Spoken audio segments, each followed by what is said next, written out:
ಪಂಚಾಂಗದ ಪ್ರಕಾರ ನೀವು ಲೆಕ್ಕಾಚಾರ ಅಂದ್ರೆ ಪಂಚಾಂಗದ ಪ್ರಕಾರ ಈ ಗ್ರಹಣವನ್ನ ನೀವು ಹೇಗೆ ಉಲ್ಲೇಖಿಸ್ತೀರಿ ಅಂಡ್ ಯಾವುದರಲ್ಲಿ ಹೆಚ್ಚಿನ ಬದಲಾವಣೆಯನ್ನ ಈ ಸಲ ಚಂದ್ರಗ್ರಹಣದಿಂದ ನಾವು ಗಮನಿಸಬಹುದು? ಪ್ರಕೃತಿಯಲ್ಲ, ಆರೋಗ್ಯದಲ್ಲ, ಪ್ರಾದೇಶಿಕವಾರುನ ಹೇಗೆ ನೋಡ್ತೀರಿ ಗುರುಗಳೇ? ಒಟ್ಟಾರೆ ತಕ್ಕಡಿಯಲ್ಲಿ ತೂಕ ಹಾಕಿದಾಗ ತಕ್ಕಡಿಗೆ ಎಲ್ಲವೂ ಬೀಳುತ್ತೆ.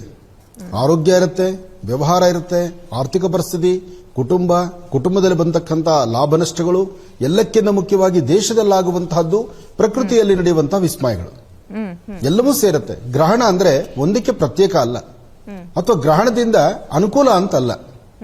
ಯಾವುದೇ ಗ್ರಹಣಗಳು ಬಂದಾಗ್ಲೂ ಅದು ಅನುಕೂಲ ಮಾಡುತ್ತೆ ಅಂತಕ್ಕಂಥದ್ದು ಅದು ಅಷ್ಟು ಸರಿಯಲ್ಲ.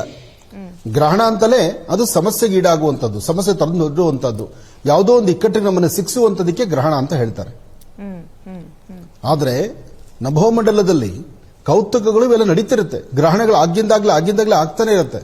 ಆದರೆ ಕೆಲವಷ್ಟು ಗ್ರಹಣ ಪ್ರಭಾವಿಕಾರವಾಗಿರುತ್ತೆ. ಅದರಲ್ಲೂ ಈ ಬಾರಿ ಕೇತು ಮತ್ತು ಚಂದ್ರ ಇರತಕ್ಕಂಥದ್ದು, ಮತ್ತು ಇದು ಹೋಳಿ ಹುಣ್ಣಿಮೆ. ಇವತ್ತು ಬಹಳ ವಿಶೇಷವಾದಂಥ ದಿನ, ಶಿವಕೇಶವರನ್ನು ಆರಾಧನೆ ಮಾಡತಕ್ಕಂಥ ದಿನ ಇವತ್ತು. ಅಂತಹದ್ರಲ್ಲಿ ಮಂಗಳವಾರ, ಅದರಲ್ಲಿ ಇವತ್ತು ನಡೆಯುವಂತಹ ಈ ಗ್ರಹಣ ಛಾಯೆ, ಇದರಿಂದ ಈಗಾಗಲೇ ಪ್ರಾರಂಭಿಕವಾಗಿಯೇ ಒಂದಷ್ಟು ಸಮಸ್ಯೆಗಳಾಯಿತು. ಯಾವತ್ತು ಗ್ರಹಣ ಆದಮೇಲೆ ಸಮಸ್ಯೆ ಅನ್ನೋದಕ್ಕಿಂತ ಗ್ರಹಣಕ್ಕೆ ಪೂರ್ವಭಾವಿಯಾಗಿ ಮುಂಚಿತವಾಗಲೇ ಸಮಸ್ಯೆ ಶುರುವಾಗುತ್ತೆ. ಆ ಸಮಸ್ಯೆಗಳನ್ನ ಈಗಾಗಲೇ ನಾವು ಕಾಣ್ತಾ ಇದ್ದೀವಿ.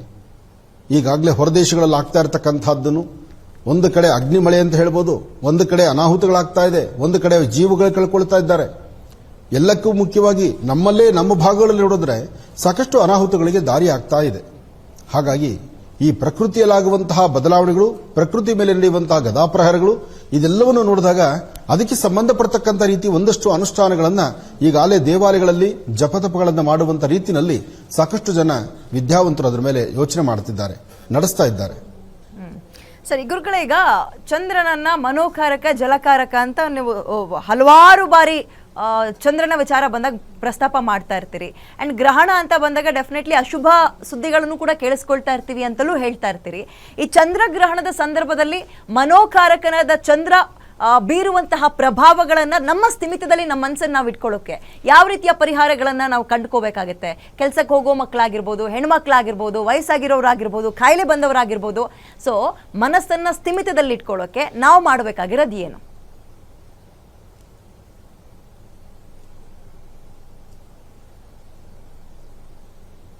ಅಮ್ಮ, ಎಲ್ಲಕ್ಕೂ ಮುಖ್ಯ ಚಂದ್ರನನ್ನ ಒಲಿಸ್ಕೊಳ್ಬೇಕಾದ್ರೆ ಚಂದ್ರಶೇಖರನೇ ಕಾರಣ. ಚಂದ್ರಶೇಖರನ ಪ್ರಾರ್ಥನೆಯಿಂದ ಮಾತ್ರ ಸಾಧ್ಯ ಚಂದ್ರನ ಒಲಿವಿಕೆ. ಹಾಗೆ ಇವತ್ತು ಜ್ಯೋತಿಷ್ಯ ಎಂಬತಕ್ಕಂಥದ್ದು ಒಂದು ಮೇರು ಪರ್ವತದಂತಿದೆ. ಆ ಜ್ಯೋತಿಷ್ಯಕ್ಕೂ ಸಹಿತ ಆಧಾರ ಸ್ತಂಭ ಚಂದ್ರನೇ. ಚಂದ್ರನಿಂದಲೇ ಜ್ಯೋತಿಷ್ಯ ಪ್ರಾರಂಭ. ಅದರಿಂದ ಚಂದ್ರ ಮನಸ್ಕಾರಕ, ಇದು ಸತ್ಯ. ಚಂದ್ರ ಮಾತೃಕಾರಕ, ಅದು ಸತ್ಯ.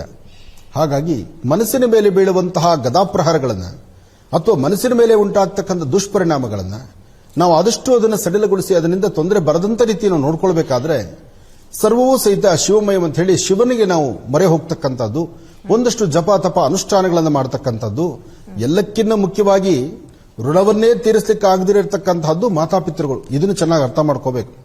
ಎಲ್ಲಕ್ಕೂ ಮೂಲ ಈ ಸಬ್ಜೆಕ್ಟ್ ಇರೋದೇ ಇಲ್ಲಿ. ಜಗದ ಪಿತರ ಮುಂದೆ ಪಾರ್ವತಿ ಪರಮೇಶ್ವರು, ತಂದೆ ತಾಯಿಗಿನ ದೊಡ್ಡವರು ಮತ್ತೊಬ್ಬರಲ್ಲ. ಅಂತಹ ಮಾತೃಮೂರ್ತಿಯನ್ನ ಸದಾಕಾಲ ತಮ್ಮ ಹೃದಯದಲ್ಲಿ ನೆಲೆಸಿಕೊಂಡು ಅವರಿಗೆ ಒಂದು ಸ್ಥಾನಮಾನವನ್ನ, ಅವರ ಪ್ರೀತಿ ವಿಶ್ವಾಸವನ್ನ, ತಂದೆ ತಾಯಿ ಆಶೀರ್ವಾದವನ್ನು ಯಾರು ಪಡಿತಾರೋ ಅವ್ರಿಗೆ ಯಾವ ದೋಷಗಳು ಬರಲ್ಲ. ಇದು ಸತ್ಯ.